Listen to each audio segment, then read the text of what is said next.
যে সমস্ত সদস্য শাস্তি পেয়েছে তারা শাস্তি পাওয়ার যোগ্য।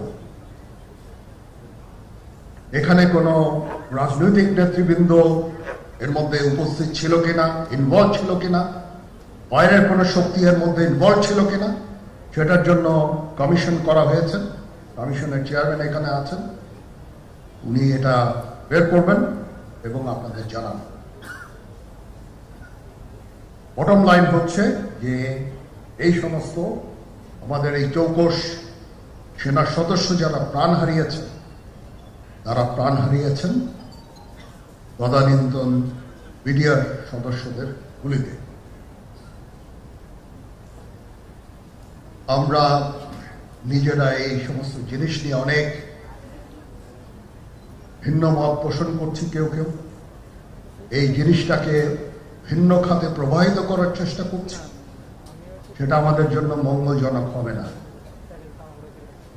আজকে যদি আমার যে উপদেশ আমি কিছু দিয়ে যাব, সেটা যদি আপনারা গ্রহণ করেন, আপনারা লাভবান হবেন, আমি এটা আপনাদের নিশ্চিত করছি। আমরা নিজেরা ভেদাভেদ সৃষ্টি না করি, আমরা নিজেরা ইউনাইটেড থাকি। আমাদের মধ্যে যদি কোনো সমস্যা থেকে থাকে, কোনো ব্যত্যয় থেকে থাকে, কোনো গ্রিভান্সেস থেকে থাকে, সেটা আমরা আলোচনার মাধ্যমে সমাধান করব। এটার জন্য ডানে বায়ে দৌড়িয়ে কোনো লাভ হবে না, নিজের ক্ষতি ছাড়া কোনো লাভ হবে না। আমি আপনাদের এই জিনিসটা নিশ্চিত করে দিচ্ছি। কিছু কিছু সদস্যদের দাবি যে তারা 2009 সাল থেকে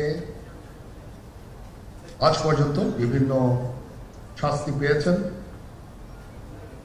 কেউ কেউ দায়ী করছেন যে তারা অযাচিতভাবে শাস্তি পেয়েছেন। এটার জন্য আমি একটা বোর্ড করে দিয়েছি, একজন লেফটেন্যান্ট জেনারেল সেই বোর্ডের সদস্য। প্রথম ফেজে 51 জন সদস্যর ব্যাপারে আমার কাছে রিকমেন্ডেশন নিয়ে এসেছে। তার রিকমেন্ডেশনের অধিকাংশই আমি গ্রহণ করেছি এবং আরো বেশি আমি দিয়েছি। নেভি এয়ারফোর্সও তাদের এই কার্যক্রম চালিয়ে যাচ্ছে। আমার স্ট্যান্ড পয়েন্ট হচ্ছে, যদি কেউ অপরাধ করে থাকে সেটার জন্য কোনো ছাড় হবে না, বিন্দু মাত্র ছাড় নাই। আমি আপনাদের পরিষ্কার করে দিচ্ছি, it is a discipline force. Discipline ফোর্সকে ডিসিপ্লিন থাকতে দেন। আজকে এই যে দেশের ক্রান্তি লগ্নে সমস্ত বাহিনী, সমস্ত অর্গানাইজেশন বিপর্যস্ত হয়ে পড়েছে। খালি সেনাবাহিনী টিকে আছে, বিমান বাহিনী টিকে আছে, নৌবাহিনী টিকে আছে। কেন? Because of discipline. তারপরেও আমি আমার অফিসারকে আদেশ দিয়েছি, যদি সামান্যতম কোনো সন্দেহের অবকাশ থাকে, কোনো কার বিরুদ্ধে যেই অ্যাকশন নেওয়া হয়েছে অপরাধী কিনা, যদি সামান্য কোনো সন্দেহের অবকাশ থাকে, সেটা তাদের ফেভারে যাবে। এটা হচ্ছে আমার ঢালাও নির্দেশ। সেই হিসাবে বিভিন্ন প্রস্তাব আমার কাছে এসেছে।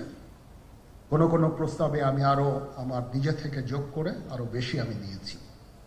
এভাবে পর্যায়ক্রমে অফিসাররা অ্যাপিয়ার করবে, আসবে এবং তাদের এই জিনিসগুলো আমরা দেখব। দেখে যদি মনে হয় যে তাদেরকে করার অবকাশ আছে কিছু, অবশ্যই আমরা করব। এটা ন্যায় নীতিতে আমরা প্রতিষ্ঠিত থাকব ইনশাআল্লাহ। আপনারা কিছু মনে করবেন না, আজকে আমি একটু পরিষ্কার করে আমি কথা বলতে চাই। আপনাদের সবার হয়তো ভালো নাও লাগতে পারে, কিন্তু বিশ্বাস করেন, আমার এটা যদি আপনারা গ্রহণ করেন, আপনারা লাভবান হবেন, কোনো ক্ষতি হবে না দেশের। আমার অন্য কোনো আকাঙ্ক্ষা নাই। আমার একটাই আকাঙ্ক্ষা, দেশ এবং জাতিটাকে একটা সুন্দর জায়গায় রেখে ছুটি করা। I had enough. Was last 7-8 months I had enough. আমি চাই দেশ এবং জাতিকে একটা সুন্দর জায়গায় রেখে আমরা সেনানিবাসে ফেরত আসব।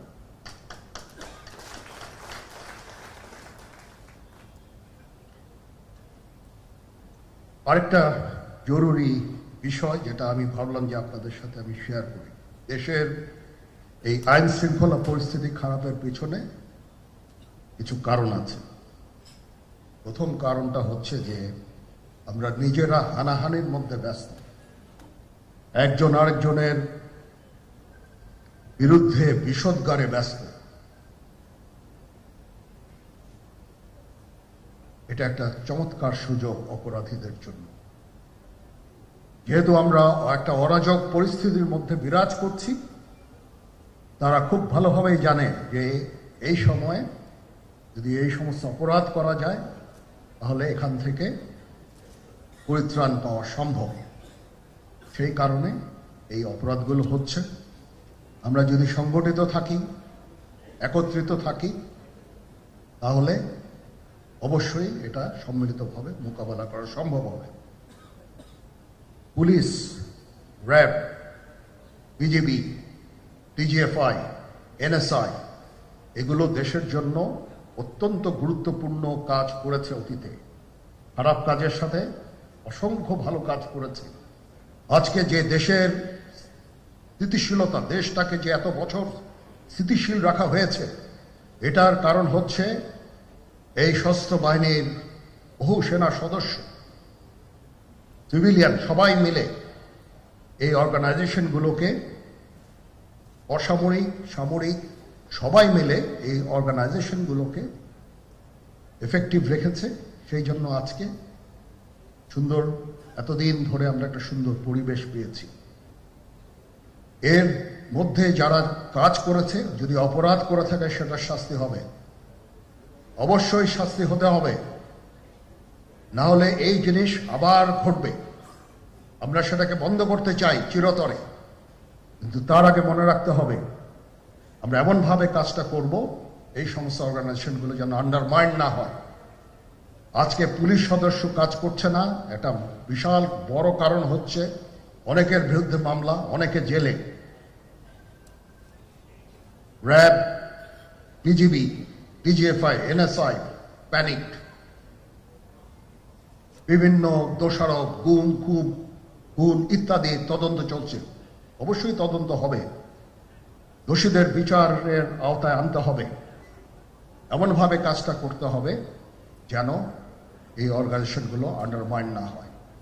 এই অর্গানাইজেশনগুলোকে যদি আন্ডারমাইন করে আপনারা মনে করেন যে দেশের শান্তি শৃঙ্খলা বিরাজ করবে, সবাই শান্তিতে থাকবেন, এটা হবে না, সেটা সম্ভব না। আমি আপনাদের পরিষ্কার করে বলে দিচ্ছি, এই দেশের শান্তি শৃঙ্খলা রক্ষার দায়িত্ব খালি সেনাবাহিনীর না।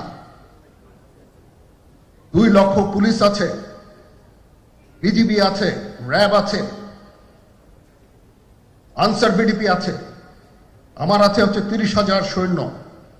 এদেরকে আমি এই যে একটা বিরাট ভয়েড, আমি এই 30,000 সৈন্য দিয়ে আমি কিভাবে এটা পূরণ করব?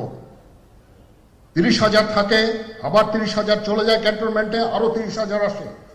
এটা দিয়ে আমরা দিন রাত আমরা চেষ্টা করে যাচ্ছি। এখানে যে সমস্ত উচ্ছৃঙ্খল কাজ হয়েছে সেটা আমাদের নিজস্ব তৈরি, এটা আমাদের নিজস্ব ম্যানুফ্যাকচার, আমরা নিজস্ব এইগুলো তৈরি করেছি। এই বিপরীতমুখী কাজ করলে এসে কখনো শান্তি শৃঙ্খলা আসবে না। এই জিনিসটা আপনাদের মনে রাখতে হবে।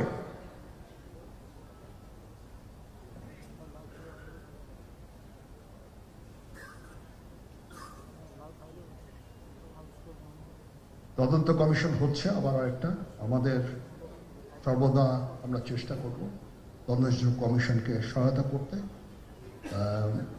যে ধরনের সাহায্য সহযোগিতার প্রয়োজন হয় আমরা করব। আমরা দেশে একটা ফ্রি, ফেয়ার অ্যান্ড ইনক্লুসিভ একটা ইলেকশনের জন্য দিকে ধাবিত হচ্ছে, এবং তার আগে যে সমস্ত সংস্কার করা প্রয়োজন অবশ্যই সরকার সেদিকে খেয়াল করবেন। আমি যতবারই